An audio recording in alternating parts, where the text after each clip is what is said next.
Buen Padre y Dios de amor, te damos las gracias por la oportunidad que nos das de estudiar tu palabra. Vamos a abrirla y pedimos, Señor, dirección y claridad para poder comprender el mensaje que tú tienes para nosotros hoy. En el nombre de Jesús, amén. El tema para hoy se titula Dios visita al hombre. Dios visita al hombre. Y quisiera hacer un breve repaso acerca de lo que es la visitación de la maldad, porque hace varias semanas atrás tuvimos un tema donde estuvimos estudiando Éxodo capítulo 34 y la descripción que Dios da de su carácter, de su gloria, de su nombre, cuando Él proclama su nombre y describió, ¿verdad? Hizo varias características de lo que es su carácter, y dentro de esas varias características que dio, incluye en el versículo 7 de Éxodo 34 una parte que a muchos nos ha desconcertado anteriormente, ¿verdad? Y eso fue lo que estuvimos tratando en aquel tema que dimos sobre la visitación de la maldad, donde Dios dice que Él visita los pecados de los padres sobre los hijos y sobre los hijos de los hijos hasta la tercera y la cuarta generación. Y estuvimos estudiando qué significaba esto. Y en ese estudio consideramos el siguiente versículo o los siguientes versículos que se encuentran en Lamentaciones 4, 21 al 22. Y en estos versículos encontramos, ¿verdad?, cómo la misma Biblia nos define lo que es la visitación de la iniquidad, la visitación de la maldad. Nos dice el versículo 21 y 22 de Lamentaciones 4. Gózate y alégrate, hija de Edom, la que habitas en tierra de Uz. Aún hasta ti pasará el cáliz, embriagarte has y vomitarás. Cumplido es tu castigo, oh hija de Sión, nunca más te hará transportar. Visitará tu iniquidad, oh hija de Edom, descubrirá tus pecados. Lo primero que queremos resaltar, ¿verdad? Y aunque lo explicamos en aquel tema, lo vamos a explicar brevemente aquí, es que el mensaje comienza hacia Edom, ¿verdad? Se le dice, gózate y alégrate, hija de Edom, la que habitas en tierra de Uz. Y luego dice, aún hasta ti pasará el cáliz, ¿verdad? La copa, el cáliz, la copa pasará a ti. Embriagarte has y vomitarás. Y nos llama mucho la atención, ¿verdad? El vocablo aquí, ¿verdad? Se dice que se le va a dar el cáliz y que ella ha de embriagarse y ha de vomitar. Es interesante que esta palabra que se utiliza aquí para vomitar, en muchas traducciones, si usted tiene su Biblia ahí, a lo mejor está leyendo en su Biblia, puede notar que a lo mejor su Biblia dice, te embriagarás y te desnudarás. Y esa palabra puede significar, puede traducirse como vomitar o como desnudarse. Algunas versiones la traducen como vomitar, otra como desnudarse. Lo interesante es que los efectos o el significado, lo que aporta una traducción u otra, nos revela que es el hombre mismo cosechando lo que sembró. El que se embriaga, vomita, ¿verdad? El que se embriaga, él mismo se desnuda, él mismo expone su vergüenza o la vergüenza de su desnudez. Y lo que queremos ver es que cómo está el principio de causa y efecto presentado en este versículo. Desnudarse y vomitar ambos son efectos de la borrachera y exponen, ¿verdad? Y al vomitar, ya sea vomitando o ya sea desnudando, se queda expuesta la borrachera por, ¿verdad?, por el vómito o por el estar desnudo. Así que vemos cómo el embriagarse y desnudarse, o el embriagarse y vomitar, están vistos, ¿verdad?, como causa y efecto. Y se describe el darle a beber del cáliz. Y habíamos visto en el estudio anterior, ¿verdad?, que habíamos hecho, y los exhorto a que lo busquen en nuestro canal, que te conozcan, donde se habla acerca del cáliz de la ira de Dios, pero también se habla del cáliz que sostiene la ramera en Apocalipsis 17, que el cáliz, ¿de qué es lo que está lleno? De sus fornicaciones, de los pecados. Y vemos que son los propios pecados de la ramera, lo que ella tiene en la copa para beber. Y aquí se le está diciendo a Edom que se ha de beber el cáliz y que se desnudará, o él mismo se expondrá la vergüenza de su desnudez, o él vomitará como consecuencia de haberse embriagado. En el versículo 22 comienza con un mensaje hacia la hija de Sión, hacia el pueblo de Dios. Dice: cumplido es tu castigo, oh hija de Sión, nunca más te hará transportar. Y ahora la segunda parte del versículo vuelve y se redirige hacia Edom y dice: visitará tu iniquidad, oh hija de Edom. Y ahí vemos el principio de visitar la iniquidad, de visitar el pecado, diciendo: visitará tu iniquidad, oh hija de Edom, descubrirá tus pecados. Y ahí vemos cómo se define el visitar la iniquidad como Dios descubriendo los pecados, pero en el versículo anterior vimos que quien se descubre a sí mismo, quien se expone, quien queda desnudo, es el hombre que se embriaga, es Edom que se embriaga bebiendo de la copa de sus propios pecados. Causa y efecto. El visitar la iniquidad es Dios no interviniendo para que lo que el hombre sembró, eso mismo coseche. No es Dios directamente dando activamente de su deseo y de sus fuerzas la paga, un castigo de su parte que no tiene nada que ver con las acciones. No, sino más bien Dios retirando su protección, dejarlos beber de la copa de la ira, dejándolos beber del cáliz de la ira, que implica el Señor entregarlos, como ya hemos explicado en otros estudios, ¿verdad? Acerca de la ira de Dios, que también los exhorto a visitar nuestro canal Que Te Conozcan en YouTube, y bajo la lista de reproducción que se llama El Resplandor de su Gloria. Ahí hay varios temas sobre la ira y pueden ver más a fondo lo que significa la ira de Dios, pero de forma resumida y breve, vemos que la ira de Dios es Dios entregar al hombre a los deseos del hombre, Dios retirar su protección, Dios entregar al hombre a las consecuencias de sus propias decisiones. Y esto por el pedido del hombre, que le dice a Dios constantemente: apártate de nosotros, aléjate de nosotros, elegimos a otro. Y Dios termina dándole al hombre lo que el hombre le está pidiendo, no sin antes experimentar, o en el proceso experimentar, gran dolor y sufrimiento, porque no quisiera dejar al hombre experimentar estas consecuencias, pero dándole, respetando, ¿verdad?, la libertad de elección. Dios termina por acceder a lo que el hombre está pidiendo, que es ese espacio, ¿no? Y al Dios dar espacio y retirar su protección, pues se cosecha lo que se siembra.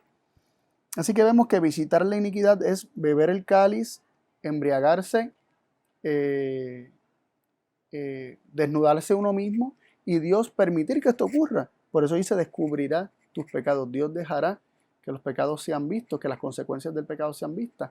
Y es que aunque muchos pecados son pecados que ocurren en la mente y no necesariamente quedan expuestos instantáneamente, cuando se empieza cuando se conocen estos pecados, aunque sean pecados más secretos o menos evidentes para las personas, eventualmente empieza a haber un fruto, y es por los frutos que se comienzan a ver estos pecados. Cuando hay personas, ¿verdad?, en fornicación, pues inmediatamente puede ser que no parezca que tienen consecuencias, pero tarde o temprano van a cosechar algo conforme a lo que sembraron, ya sea un embarazo no deseado, ya sean enfermedades venéreas, etcétera. Y esas otras consecuencias que son más evidentes, son la cosecha de lo que se siembra. En un sentido, ¿no?, vemos la causa y efecto. Y esto sin adentrarnos en lo que significa el acumular culpa en nuestra propia mente, ¿verdad? Que tarde o temprano, en algún momento, nos comienza a afectar, y, ¿verdad? Y va a tener sus efectos tanto de forma emocional como de forma física. Así que vemos cómo visitar la iniquidad significa esto. Pero nosotros queremos concentrarnos hoy en hablar acerca de que hay otra visitación de Dios. La Biblia habla de otra visitación de Dios y lo hace repetidas veces.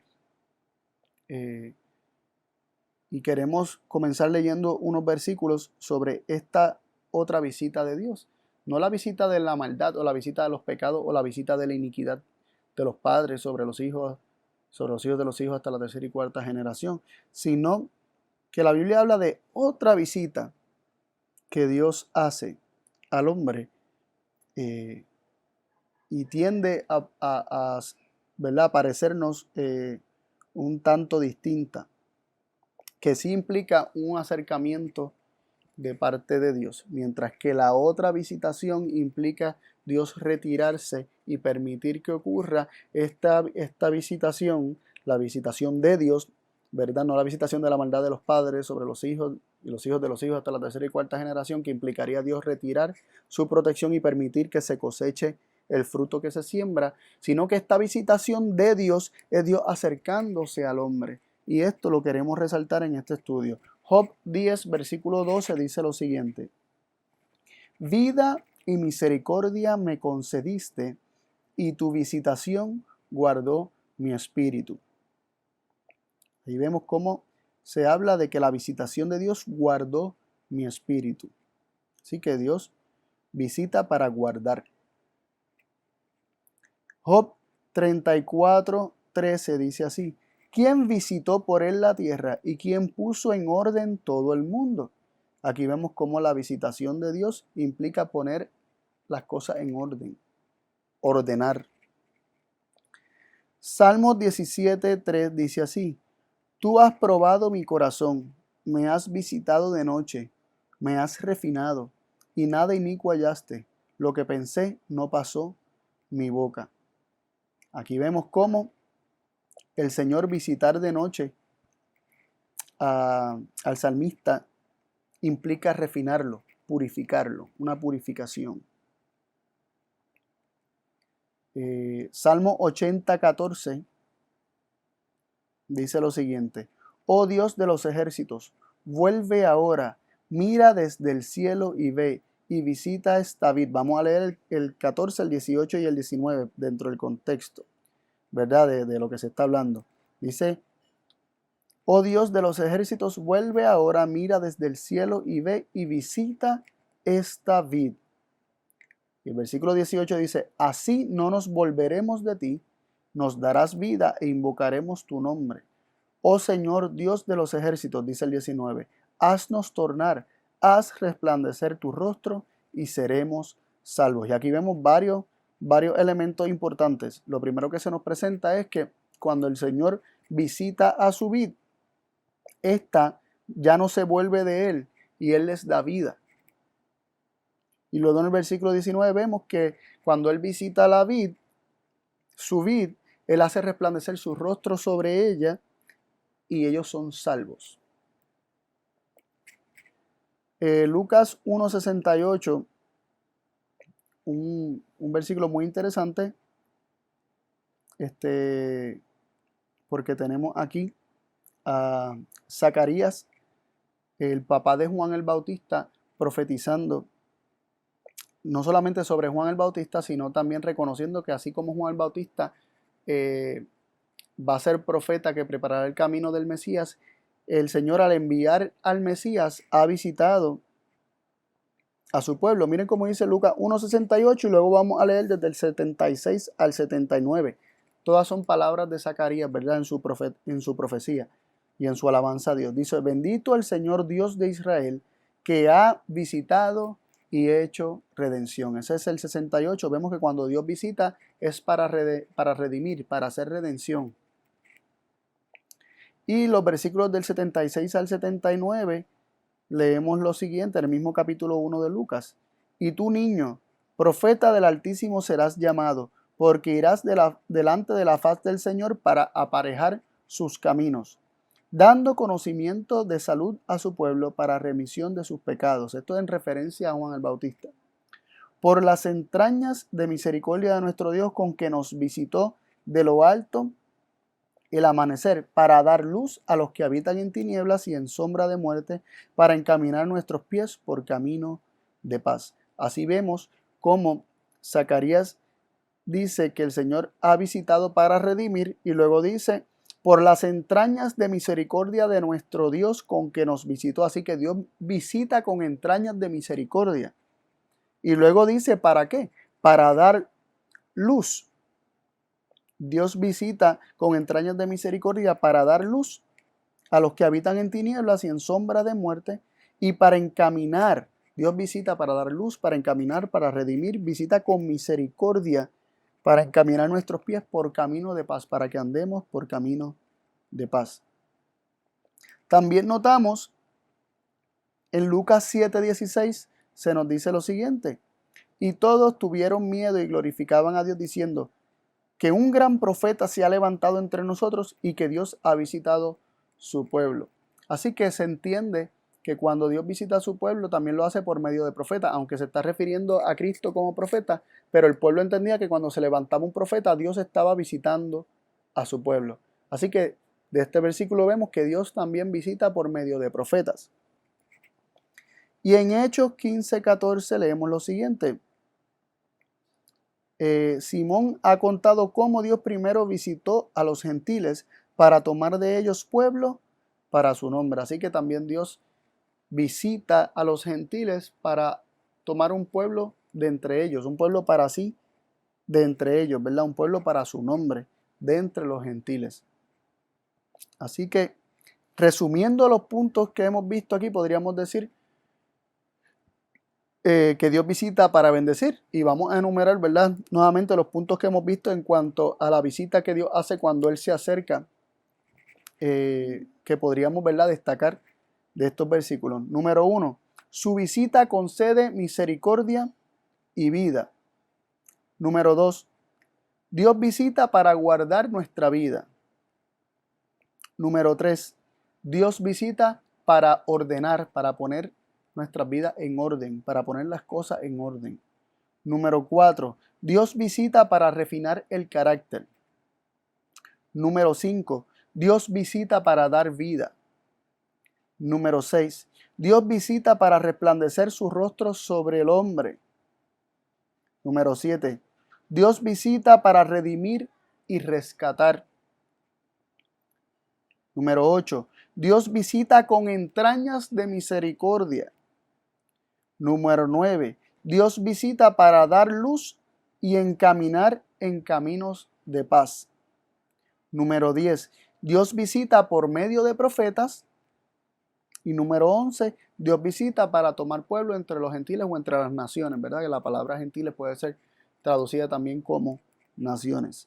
En resumidas cuentas, Dios visita para bendecir. Cuando Él se acerca al hombre es para bendecir. Y vamos a ver algunos ejemplos en la Biblia sobre cómo Dios se acercó para bendecir y visitó para bendecir.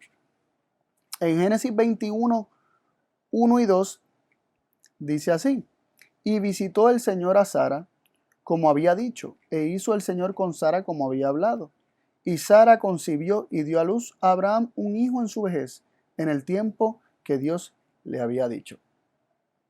Así vemos como cuando el Señor visita a Sara, esto implica que Sara tiene un hijo. Así que la bendijo grandemente. De hecho, la promesa en el capítulo 18 de Génesis, de que dentro del tiempo ¿verdad?, lo que dura un embarazo, él la visitaría y volvería a ella y la visitaría y tendría un hijo, se cumplió. Y aquí vemos el capítulo 21 diciendo que el Señor la visitó a Sara y cumplió su palabra. Así que Dios visita para cumplir sus promesas, y Dios visita para bendecir. Dios visita para dar vida, porque aquel vientre muerto de Sara fue vivificado por el Señor. En Éxodo capítulo 3, versículo 16, leemos lo siguiente, ¿verdad? Ya en contexto de Moisés y el pueblo de Dios en Egipto, ¿verdad? Leemos lo siguiente. Dios le dice a Moisés: ve y junta a los ancianos de Israel y diles: el Señor Dios de vuestros padres, el Dios de Abraham, de Isaac y de Jacob, se me apareció diciendo: de cierto os he visitado y visto lo que se os hace en Egipto. Así que aquí vemos cómo el Señor dice que Él visitó al pueblo cuando estaba en su aflicción en Egipto y está viendo lo que se le está haciendo. Así que vemos cómo Dios se acerca para rescatar al pueblo, ¿no? Y Él dice que los visitó. De hecho, cuando Moisés y Aarón hablan las palabras de Dios al pueblo, nos dice en Éxodo 4:31, y el pueblo creyó, y oyendo que el Señor había visitado a los hijos de Israel y que había visto su aflicción, se inclinaron y adoraron. Así que es motivo de regocijo para el pueblo que el Señor los visite, que el Señor vea su aflicción y que se acerque a ellos para rescatarlos. También leemos en Ruth capítulo 1, verso 6. Entonces se levantó con sus nueras y se volvió de los campos de Moab, porque oyó en el campo de Moab que el Señor había visitado a su pueblo para darles pan. Aquí vemos también un ejemplo de cómo el Señor visita para dar alimento físico. Había una hambruna muy grande que hizo que Noemí ¿verdad? Y su familia, ¿verdad? Y su esposo, sus hijos se fueran para Moab. Y llegó el momento en que ella se enteró que el Señor había visitado a su pueblo, o sea, a Israel, para darles pan. El Señor visita para dar pan, para bendecir, para suplir las necesidades. También leemos en 1 Samuel 2:21 que se nos dice, y visitó el Señor a Ana, y concibió, y dio a luz 3 hijos y 2 hijas, y el joven Samuel crecía delante del Señor. Ana, la mamá de Samuel, que era estéril, fue visitada por el Señor abrió su vientre y le dio vida también a su vientre, y el Señor la visitó y la bendijo grandemente dándole muchos hijos e hijas. No solamente a Samuel, que debió haber sido una gran bendición para su vida, sino también muchos otros hijos e hijas. Ahora nosotros queremos, ya habiendo visto cómo la visitación de Dios cuando Dios se acerca es para bendecir y se utiliza la palabra visitación, la misma palabra que aparece en Éxodo 34 donde se habla de la visitación de la maldad, la misma palabra que aparecía allí en Lamentaciones para la visitación de la iniquidad, esa misma palabra se utiliza para explicar cómo Dios se acerca al hombre y visita al hombre y lo hace para bendecir. Cuando Dios literalmente se acerca al hombre es para bendecirlo. Y lo que queremos es notar un patrón muy interesante entre las dos visitaciones. Hay un patrón de visitación de Dios y visitación de la maldad. Antes que Dios visite la maldad de los padres sobre los hijos y sobre los hijos de los hijos hasta la 3ª y 4ª generación, antes de que Dios visite la maldad de un pueblo o antes de que Dios visite la maldad de Edom, haciendo alusión al versículo de Lamentaciones, vemos que el Señor los visita personalmente. Él se acerca a ellos para bendecirlos, para librarlos de las consecuencias de sus andanzas. Los visita buscando confesión y arrepentimiento. Los visita para que sean librados, para buscar una forma de seguir protegiéndolos. Y esto lo hace de diferentes formas. Lo hace, como vimos, por medio de Cristo mismo, que fue, por ejemplo, el que se le apareció a Sara, o el que le habló a Moisés desde la zarza, pero también lo hace por medio de profetas, como estuvimos viendo. Quisiera leer ahora con relación a esto, y lo que es la visitación y este patrón de un acercamiento de Dios para bendecir, para proteger, para preservar, para salvar, previo a una visitación donde Él los tiene que entregar. Entonces tiene que alejarse, ¿verdad? O echarse hacia un lado, porque es sacado fuera de los corazones, es sacado fuera de esa ciudad, de ese pueblo. Entonces ya Dios no lo puede preservar más. Vamos a ver unos versículos que nos van a seguir arrojando luz en cuanto a cómo se da este proceso de estas dos visitaciones. Lucas 19, del 41 al 44, nos dice así, hablando de Jesús. Y como llegó cerca, viendo la ciudad, lloró sobre ella, diciendo, oh, si también tú conocieses, a lo menos en este tu día, lo que toca a tu paz, mas ahora está encubierto a tus ojos. Porque vendrán días sobre ti que tus enemigos te cercarán con baluarte y te pondrán cerco y de todas partes te pondrán en estrecho. Y te derribarán a tierra y a tus hijos dentro de ti y no dejarán sobre ti piedra sobre piedra, por cuanto no conociste el tiempo de tu visitación. Y vamos a resaltar algunas cosas que Jesús dice aquí. Lo primero que ocurrió es que Jesús estaba llorando. Así que vemos que Jesús está lamentándose, sufriendo, está muy angustiado porque lo que le ha de acontecer a Jerusalén no es nada fácil. Dice que viendo la ciudad lloró sobre ella.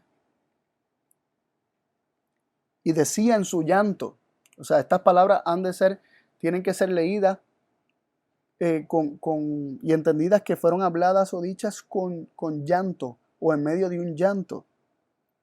Dice, y lloró sobre ella diciendo, o sea, mientras lloraba decía. No fue que lloró, derramó 2 o 3 lágrimas, se calmó y luego habló esto, no. Decía que llorando decía estas palabras. Oh, si tú también conocieses, a lo menos en este tu día, lo que toca a tu paz. Sí, lo primero que se nos declara es que él está lamentándose de que el pueblo no conoce lo que toca a su paz, no conoce aquello que implica paz para ellos. El pueblo no conoce lo que implica su propia paz. Y luego dice, ¿qué es lo que le ocurriría? Dice que lo que tocaba a su paz estaba encubierto a sus ojos y dice que vendrían días donde sus enemigos, no Dios, no Cristo mismo, sino sus enemigos, los cercarían, ¿verdad? Se acercarían con baluarte, pondrían cerco, de todas partes los pondrían en estrecho, ¿verdad? Y te derribarán a tierra y a tus hijos dentro de ti y no dejarán de ti piedra sobre piedra. Todo esto haciendo alusión a la destrucción de Jerusalén, a la masacre y a lo horrible de las escenas que habrían de experimentar todos aquellos que vivieran en Jerusalén en ese momento. Y luego dice la razón, por cuanto no conociste el tiempo de tu visitación. Y lo interesante es que se conecta el no conocer el tiempo de su visitación con no conocer lo que toca a tu paz. El pueblo no conocía lo que implicaba paz para ellos y tampoco conocía el tiempo de su visitación. Es decir, la visitación del pueblo implicaba paz, era para paz, pero ellos no lo veían así. Ellos no lo veían así. La destrucción que experimentaría Jerusalén sería consecuencia de no conocer el tiempo de su visitación, que es para paz, que es para su bien.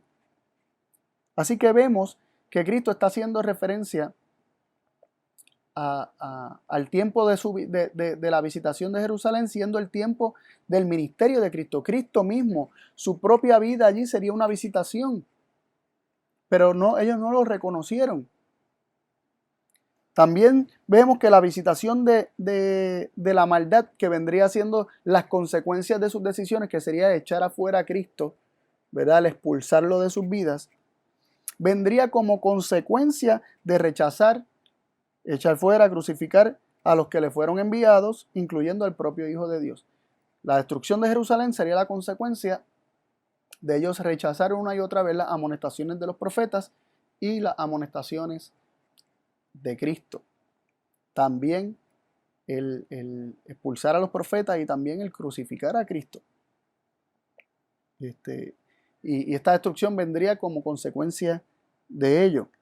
Y esto lo confirmamos, ¿verdad?, en las palabras de Jesús que están registradas en Mateo 23, 37 y 38, también hablando acerca del dolor y el sufrimiento de Cristo por Jerusalén. Mateo nos dice que Jesús dijo, Jerusalén, Jerusalén, que matas a los profetas y apedreas a los que son enviados a ti. ¿Cuántas veces quise juntar tus hijos como la gallina junta sus pollos debajo de las alas y no quisiste?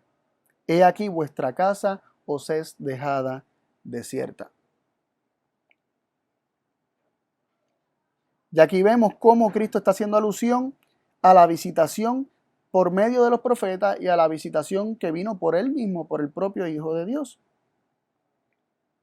¿Verdad? Dios visita por medio de sus profetas y también visita por medio de su propio hijo, y a la vez la visitación de los profetas es la visitación de su hijo en un sentido, porque los profetas son canales que el Hijo de Dios utiliza para hablar, ¿verdad? Los profetas fueron inspirados y se les da el don de profecía, y el testimonio de Jesús es el espíritu de la profecía. Los profetas hablan conforme a las palabras y el testimonio que reciben de Cristo.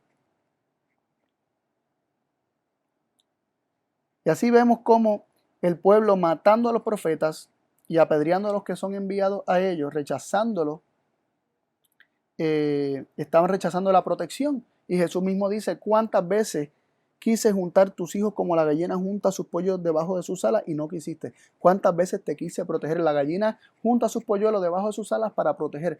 ¿Cuántas veces quise protegerlos? Pero ustedes no quisieron. He aquí vuestra casa os es dejada desierta. Su presencia protectora se retiraría finalmente porque ellos la retiraron, porque ellos lo crucificaron, porque ellos le echaron fuera. ¿Verdad? Confirmando este principio de que la visitación viene tanto por medio de profetas como de Cristo mismo, leemos en Hebreos capítulo 1, versículo 1 y 2. Dice: Dios, habiendo hablado muchas veces y de muchas maneras en otro tiempo a los padres por los profetas, en estos postreros tiempos nos ha hablado por el Hijo, al cual constituyó por heredero de todo, por el cual asimismo hizo los siglos. Así que Dios primero se acerca al hombre por medio de profetas, luego Cristo mismo se acerca, hace apelaciones más directas, ¿no? Y con todo y eso, el ser humano tiende a echarle fuera. Le echa fuera por medio de los profetas y le echa fuera aún ¿verdad? Le echamos fuera, así como se manifestó cuando vino hace 2000 años atrás, como Cristo fue sacado fuera de la ciudad, fuera de la puerta, y fue crucificado allí en el Calvario. Leemos una parábola muy interesante con respecto a esto que estamos hablando en Marcos capítulo 12, versículos del 1 al 9. Dice así: y comenzó a hablarles por parábolas. Plantó un hombre una viña y la cercó con seto, y cavó un lagar, y edificó una torre, y la arrendó a labradores, y se fue lejos. Y envió un siervo a los labradores al tiempo para que tomase de los labradores del fruto de la viña. Mas ellos, tomándole, le hirieron y le enviaron vacío. Y volvió a enviarles otro siervo, mas apedreándole le hirieron en la cabeza y volvieron a enviarle afrentado. Y volvió a enviar otro, y a aquel mataron, y a otros muchos, hiriendo a unos y matando a otros. Teniendo pues aún un hijo suyo amado, lo envió también a ellos el postrero, diciendo: tendrán en reverencia a mi hijo. Mas aquellos labradores dijeron entre sí: este es el heredero, venid, matémosle y la heredad será nuestra. Y prendiéndole le mataron y le echaron fuera de la viña. ¿Qué pues hará el señor de la viña? Vendrá y destruirá a estos labradores y dará su viña a otros. Es interesante considerar esta parábola a la luz de lo que venimos hablando, cómo el Señor, Dios visita al hombre por medio de profetas para dar amonestaciones, para que se arrepientan de su mal camino, para que se aparten de caminos de muerte, para poder preservarles la vida. Pero el hombre mata y apedrea a aquellos que le son enviados. Y finalmente Dios envió a su propio hijo, a su hijo muy amado, como dice el versículo, ¿verdad? Y la parábola. ¿Y qué fue lo que hicieron? Dice que le mataron, le echaron fuera de la viña, le mataron. Y esto es precisamente lo que hicieron con el Hijo de Dios, le echaron fuera y lo mataron. Y luego dice qué es lo que ocurrirá después de que es expulsado el Hijo de Dios finalmente, que es crucificado, que es echado fuera. Dice que vendrá y destruirá a estos labradores y dará su viña a otros. Es interesante que esta pregunta que hizo Jesús: ¿qué pues hará el Señor de la viña? La respuesta no la da Jesús mismo. Eso nos lo revela Mateo 21, 41, donde se registra la misma parábola y se nos cuenta un detalle interesante. El versículo 41, cuando Jesús hace la pregunta: ¿qué pues hará el Señor de la viña? Dice que le dicen los que estaban escuchando: A los malos destruirá sin misericordia, y su viña dará a renta a otros labradores que le paguen el fruto a sus tiempos. Y vemos que en el contexto de esta parábola que se refería al pueblo de Dios, cómo sufrirían destrucción, vemos que históricamente esto se cumplió por medio, esta destrucción se cumplió por medio del Imperio Romano, que son los enemigos, como Jesús dijo, tus enemigos vendrán y te cercarán y te darán apretura de todos lados. Vemos cómo son los enemigos del pueblo los que le hacen esto al pueblo, y Dios no puede proteger más. ¿Por qué? Porque ellos rechazaron la única protección que tenían, que era el Hijo de Dios. El único medio por el cual podían ser preservados, lo rechazaron. Vamos a continuar analizando este patrón de visitación para bendición, que si es rechazado, viene entonces la visitación de la maldad, de la cual ya hemos hablado anteriormente. Notemos lo siguiente. En Salmo capítulo 8, ¿verdad? Salmo 8, versículos del 4 al 6, nos habla en relación a la condición del hombre antes de la caída, ¿verdad? Y se nos dice lo siguiente: ¿qué es el hombre para que tengas de él memoria? Y el hijo del hombre para que lo visites. Le has hecho poco menor que los ángeles y lo coronaste de gloria y de hermosura. Le hiciste señorear de las obras de tus manos, todo lo pusiste debajo de sus pies. Aquí vemos cómo cuando Dios creó al hombre, lo hace poco menor que los ángeles, lo corona de gloria, lo corona de gloria y de hermosura, y lo hace señorear sobre las obras de las manos de Dios. O sea, coloca al hombre para que señoree sobre todas las obras de Dios, sobre toda la creación, y todas esas cosas las pone debajo de los pies del hombre. El hombre está en una posición de gloria y de hermosura, ¿verdad? Está coronado de gloria y hermosura. Él reina sobre la creación. Estamos hablando de un contexto del hombre antes de la caída. Y vemos que se nos dice que el hombre es visitado por Dios. Y esto es interesante porque nos pinta una escena hermosa. El hombre antes de su caída recibía la visita de Dios. Dios visitaba constantemente al hombre. Pero una vez el hombre peca y el hombre se aparta de Dios, Dios se acerca al hombre. Dios le presta una visita como tenía de costumbre. Y nos dice, ¿verdad?, la Biblia, que en Génesis 3, versículo 8, y oyeron la voz de Dios que se paseaba en el huerto al aire del día, y se escondió el hombre y la mujer de delante del Señor Dios entre los árboles del huerto. Así que Dios se acerca, pero el pueblo ahora, ¿verdad? El pueblo no, ¿verdad? La humanidad, Adán y Eva, se esconden de Dios, se alejan de Dios, le huyen a esa visita que es para bendición. Dios se acerca buscando confesión, Dios se acerca buscando arrepentimiento. Dios sabía lo que habían hecho, Dios sabía que habían desobedecido. Y Dios busca entablar una conversación con Adán para que el hombre le diga, pero el hombre y la mujer continuaron hablando como a la defensiva, ¿no? Y echando culpa sin reconocer culpa, y demostrando así cuán profundo habían quedado en su rebelión. No se nos muestra ningún momento de confesión y arrepentimiento.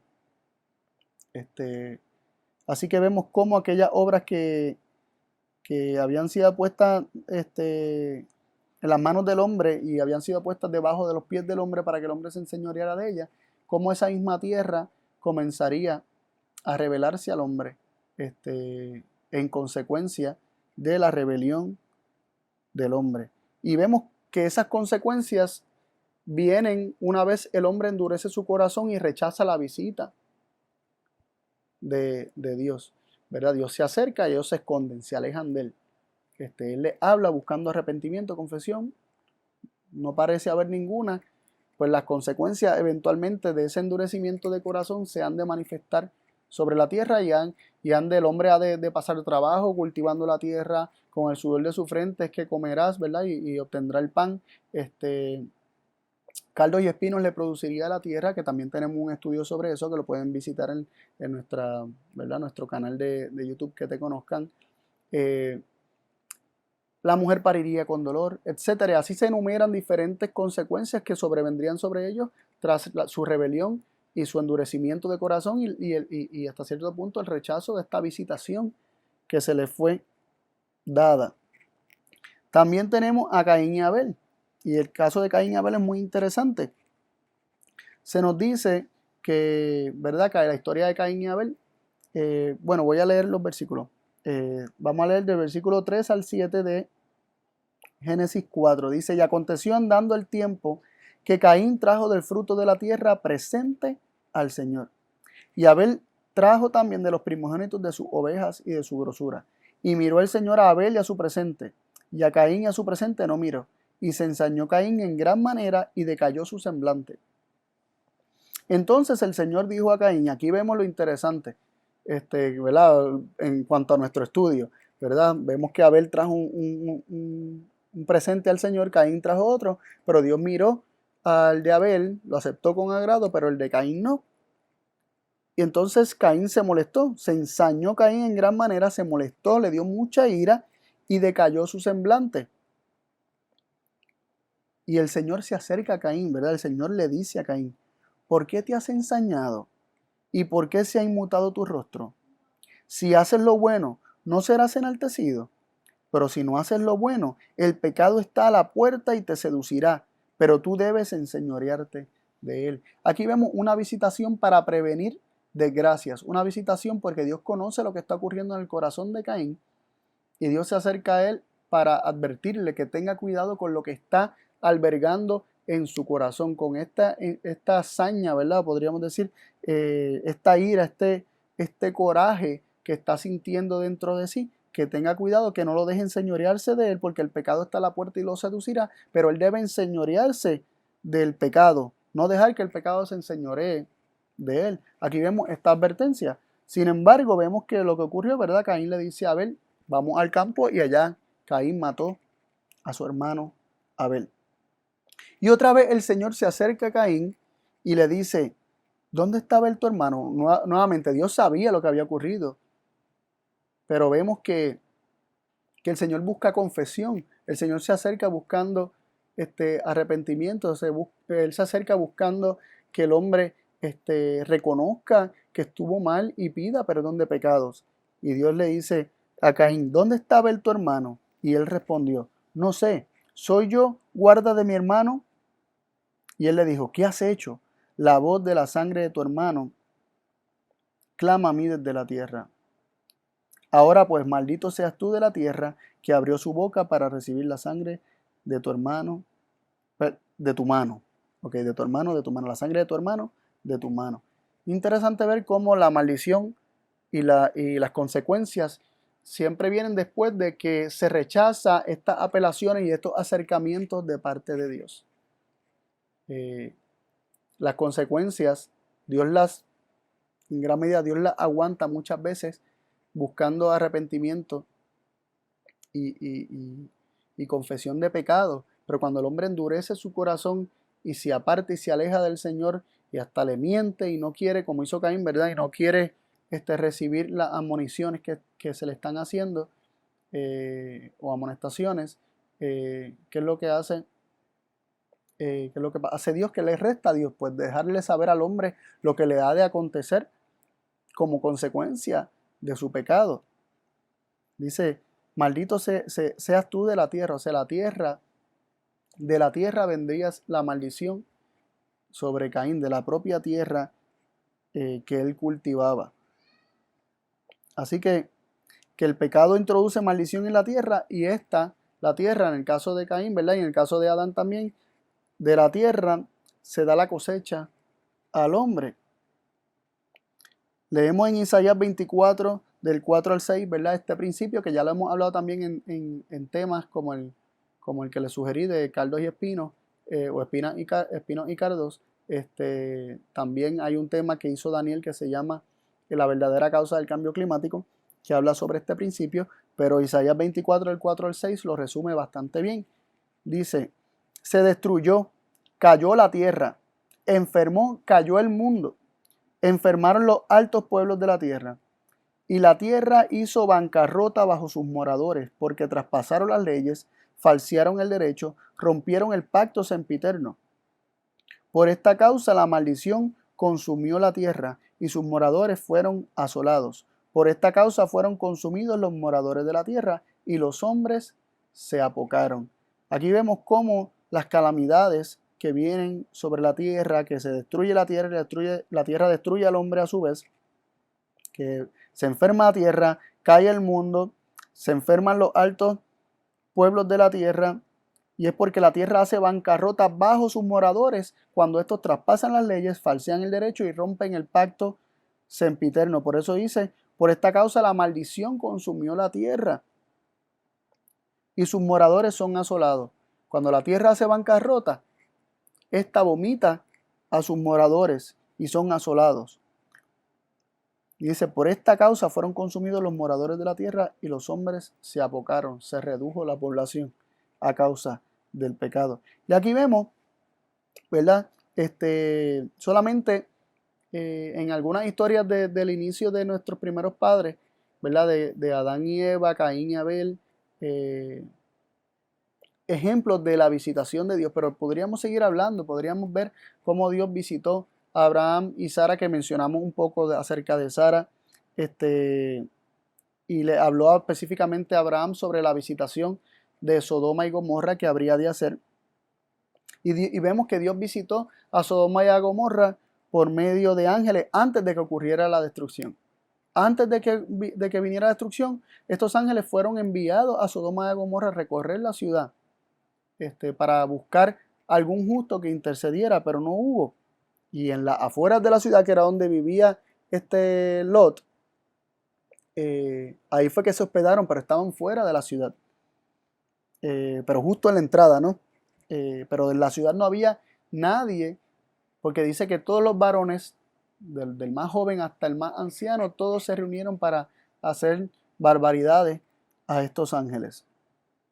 Así que vemos cómo Dios visita para salvar, para preservar a Sodoma y a Gomorra antes de entregarlos a destrucción. Y sabemos esto porque el Señor se quedó hablando con Abraham y le prometió a Abraham que si encontraba al menos 10 justos, por esos 10 justos que hubiesen en la ciudad no sería destruida. Y de hecho, el Señor permaneció allí con Abraham, dándole a Abraham también la oportunidad de interceder por estas ciudades.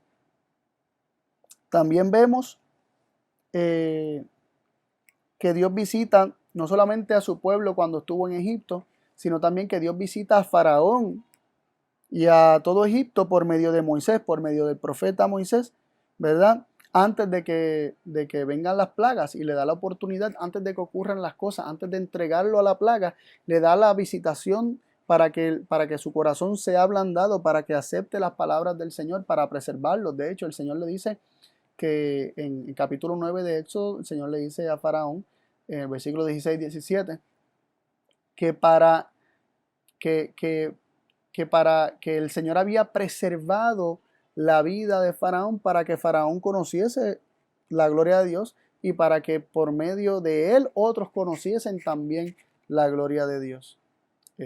Así que Dios era el que estaba manteniendo hasta ese momento con vida a Faraón y a los egipcios. Dios estaba buscando preservarlos para que le conociesen, pero estos estaban rechazando constantemente el conocimiento que Dios estaba haciendo, y por lo tanto Dios, plaga tras plaga, tuvo que ir retirando, ¿verdad?, su protección, y vino destrucción para los egipcios. También vemos que Dios visitó a su pueblo. A través de toda la historia del pueblo de Israel, el Señor los visitó por medio de los profetas antes de que viniera la destrucción, ¿verdad?, de las cuales fueron víctimas, ¿verdad?, y objetos los israelitas. Admonición tras admonición, pero está siendo rechazada. El Señor, finalmente expulsado de su pueblo, tuvo que retirar esa protección. Así que vemos su visita y su acercamiento siempre antes para que el hombre decida aceptarlo, pero cuando el hombre lo rechaza, entonces Dios no le queda otra que retirarse.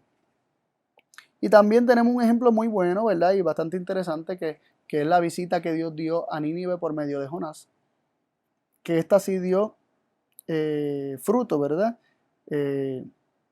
Y esta visita prueba que Dios lo que busca es que el hombre se enmiende sus caminos, que el hombre reconsidere los caminos de muerte por donde va. que el hombre se arrepienta de sus pecados, se humille y reconozca que necesita ayuda, y Dios perdona el pecado y Dios continúa preservando y protegiendo. Dios había preservado y protegido a Nínive hasta aquel momento, pero su maldad seguía en aumento, y Jonás fue enviado para pregonarles lo que les habría de acontecer si ellos no se arrepentían, y ellos se arrepintieron y el mal no los visitó, o no fueron visitados de mal en ese momento. ¿Por qué no fueron visitados de mal? Porque aceptaron la visitación previa del Señor. El Señor se acerca para bendecir, el Señor se acerca para preservar, pero cuando esté echado fuera, pues entonces el Señor siendo echado fuera, el mal puede llegar.